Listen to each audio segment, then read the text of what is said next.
Magandang araw, Lods. Nandito tayo sa Pacific Mall dito sa Lucena City ng Quezon. Tayo po'y gumala at namasyal upang bumalik dito sa Quezon upang maghasik ng kagwapuhan at saka mag-renew po ng kayabangan. Mga Lods, subos na po ang yabang ko sa Laguna kaya po ako bumalik dito sa aking bayan upang renew ito. Ito nga ni sa amin sa Quezon ay may kasabihan, maubos na ang kayamanan, wag lang po ang kayabangan. Kaya mga Lods, ayan po. Ito naman po yung terminal ng jeep, mga Lods, at tricycle. Dito po ako dati pumapasada at dito po ako pumipila.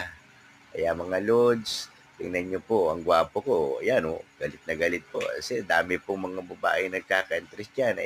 Ayaw lang pansinin. Ang gwapo ba? O, ayan o, tingnan nyo. Tingnan naman po. At napakaganda ng Quezon. Tara po sa Quezon. Pasama po kayo sa akin. Magandang araw.